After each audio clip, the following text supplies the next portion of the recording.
Polska gra o niższe ceny w ETS-2. Jest impas wokół konfiskaty zamrożonych aktywów Rosji. Rosjanom grozi zaś naftowy kryzys rublowy. Jest 28 listopada 2025 roku. Nazywam się Wojciech Jakubik, a to jest codzienny przegląd informacji sektora energetycznego i paliwowego Energy Drink. Zapraszam.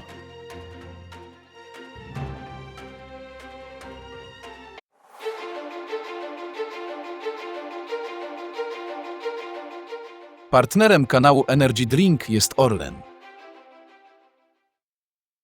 Zaczynamy jak zawsze od informacji dnia. Najczarniejszy scenariusz naftowy Rosji. Ropa rosyjska jest coraz tańsza, a Kreml zarabia na niej coraz mniej. Na to nakładają się efekty zbyt drogiego rubla, pokazującego prawdziwe problemy gospodarcze. Ten rozwój wypadków zagraża Rosji najczarniejszym scenariuszem w 2026 roku. Rosyjski Bank Centralny poinformował, że przecena rosyjskiej ropy Urals względem europejskiej mieszanki Brent wzrosła w listopadzie z 15 do 23% kwartał do kwartału. Powodem są sankcje USA wobec Rosnieftu i Łukoila.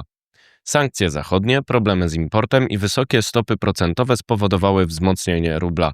Według Banku Centralnego Rosji jest to powód spadku wyników finansowych w sektorze ropy, gazu i paliw o 40% w okresie od stycznia do sierpnia 2025 roku względem analogicznego okresu rok wcześniej. Różnica między ceną Urals a Brent nie jest jeszcze rekordowa, bo na początku inwazji Rosji na Ukrainę w drugim kwartale 2022 roku zbliżała się do $40, a w pierwszym kwartale 2023 roku po wprowadzeniu embargo na dostawy ropy rosyjskiej do Unii sięgała $33. Szef Sberbanku German Gref ocenił na DomClick Digital Day, że wysoka cena rubla względem dolara jest obecnie zbyt wysoka. Dolar kosztuje ponad 78 rubli, a według Grefa idealna wycena to 98 do 105 rubli.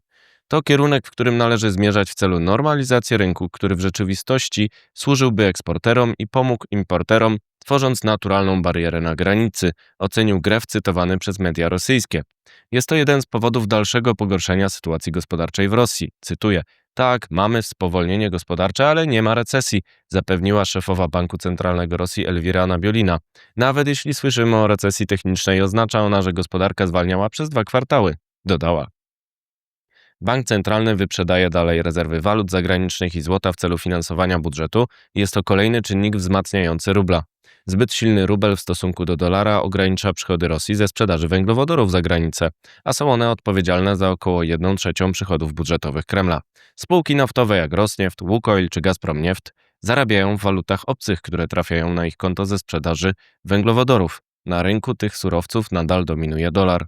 Kiedy rosyjska waluta jest silna, Rosjanie dostają mniej rubli za każdego zarobionego dolara. Tymczasem koszty firm węglowodorowych w Rosji są liczone w rublach, a koszty działalności rosną. Stąd bierze się spadek wyników o 40% wspomniany przez Bank Centralny.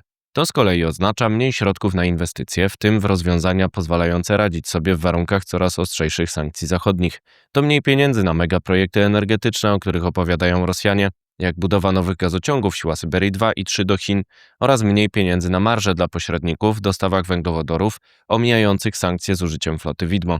W tym zakresie znowu firmy rosyjskie płacą w twardej walucie partnerom zagranicznym, ale koszty logistyki wewnętrznej są rozliczane w rublach. Przez to rosną generalnie koszty takiego działania. Zbyt silny rubel potęguje także efekt różnicy cenowej między rosyjską ropą Urals a europejską Brent. Różnica sięgająca obecnie 23% jest rozliczana w dolarach, za które potem spółki naftowe otrzymują środki przeliczane na mniej rubli. Rosjanie uciekają się do emisji obligacji w chińskich juanach. Nawet połowa Funduszu Bogactwa Narodowego gromadzącego petrodolary jest obecnie utrzymywana w walucie z Chin przez coraz trudniejszy dostęp do dolara. Najczarniejszy scenariusz w 2026 roku oznaczałby konieczność dewaluacji rubla i ratowanie budżetu kosztem społeczeństwa. Dalsze wydatki wojenne będą utrzymywać presję na budżet Rosji. Tymczasem utrzymanie ceny ropy Brent w okolicach $60 za baryłkę oznacza, że za jedną Rosjanie otrzymają 4500 rubli przy dolarze za 75 rubli.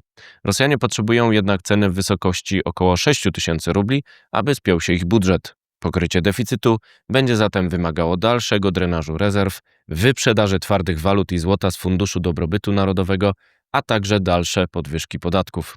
Oznacza to, że Rosjanie mogą być zmuszeni do dewaluacji rubla. W ten sposób uratują budżet, ale podniosą znów inflację i skalę ubóstwa społeczeństwa. Czas na wieści z Polski. Opłata znika z rachunku. Rząd zdecydował o likwidacji opłaty przejściowej będącej składową opłaty dystrybucyjnej na rachunku za energię elektryczną. Zniknie w 2026 roku i według ministra energii Miłosza Motyki obniży przeciętny rachunek o kilka złotych. CBAM bez zmian. Senat nie wzniósł poprawek do ustawy wdrażającej mechanizm obciążenia emisji CO2 na granicach unijnych, czyli CBAM. Ma on wejść w życie od stycznia 2026 roku, by narzucić dodatkowy koszt na produkty z importu powstające przy emisji CO2 i w ten sposób skłonić partnerów Unii do wprowadzenia własnej polityki klimatycznej. Opóźnienie ETS-2. Opóźnienie ETS-2 za chwilę stanie się prawem. Jesteśmy na etapie finalizowania rozmów między państwami a Parlamentem Europejskim. Myślę, że w grudniu te rozmowy się zakończą, poinformował wiceminister klimatu i środowiska Krzysztof Bolesta, cytowany przez PAP. Polska zabiegała o opóźnienie ETS-2 o 12 miesięcy do 2028 roku. Tematem rozmów z Komisją ma być też kontrola ceny uprawnień. Problem z energią. Urząd Komisji Nadzoru Finansów podał, że zidentyfikował ludzi, którzy mogli naruszyć prawo w związku z informacjami o planie zwiększenia udziałów Orlenu w Enerdze. Obecnie urząd prowadzi czynności zmierzające do zgromadzenia dalszych informacji i rozpoznania ewentualnych dalszych wątków sprawy, czytamy w komunikacie. Teraz wieści z Europy. Impas wokół konfiskaty. Belgia obawia się konfiskaty zamrożonych aktywów Rosji. Premier Bart de Wever napisał w liście do Komisji Europejskiej, że ten ruch może, cytuję, zrujnować potencjalne porozumienie pokojowe. Komisja ma przedstawić na dniach założenia konfiskaty w celu sfinansowania reparacji, ale ma mieć także plan B w postaci podniesienia długu w Europie. Orban w Moskwie. Premier Węgier Viktor Orban uda się do stolicy Rosji. Zapowiedział, że będzie rozmawiał o dostawach surowców zimą. Będzie tam 28 listopada. Tymczasem USA dały Węgrom rok na uniezależnienie się od dostaw ropy rosyjskiej. To zwolnienie z sankcji amerykańskich wobec Rosnieftu i Łukoila. Ekstradycja Nord Stream 2. Ukrainiec Serhij Kuźniecow, podejrzewany o udział w sabotażu gazociągów Nord Stream 1 i 2 z Rosji do Niemiec, uległ ekstradycji z Włoch. Przebywa w Niemczech od 27 listopada. Warto przypomnieć, że Polska zwolniła podejrzanego Wołodymyra Żurawlewa. Ceny w ETS-2. Komisja Europejska ma sposób na zapobieganie nadmiernemu wzrostowi cen uprawnień do emisji CO2 po wejściu w życie systemu ETS-2. Jeśli cena przekroczy 45 euro za tonę, możliwe będzie podwojenie ilości uprawnień na rynku z rezerwy stabilności rynkowej. Teraz wieści ze świata. Rekord USA daje tańszy gaz. Eksport gazu z USA sięgnie według danych Kepler 10,7 milionów ton w listopadzie. To wzrost o 40% rok do roku i nowy rekord. Z tego względu spodziewany jest spadek cen surowca na giełdach pomimo nadchodzącej zimy. Zielone Chiny. Według raportu China Energy Transformation Outlook 2025 moc zainstalowana fotowoltaiki w Chinach może wzrosnąć od 5,5 do 6,5 terawatów, a energetyki wiatrowej do 3,22 lub 3,34 terawatów do 2060 roku. OZE mogą odpowiadać za 77% produkcji energii w tym kraju.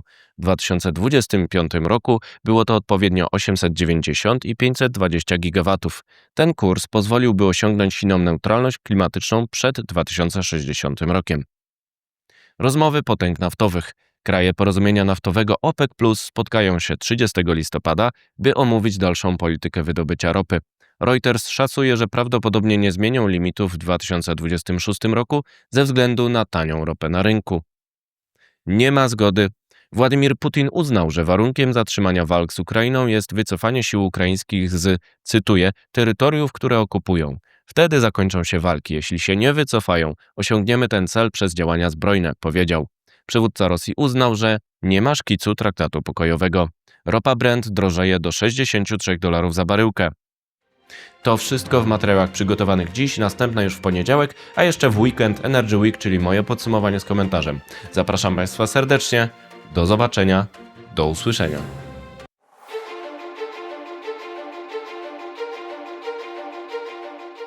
Partnerem kanału Energy Drink jest Orlen.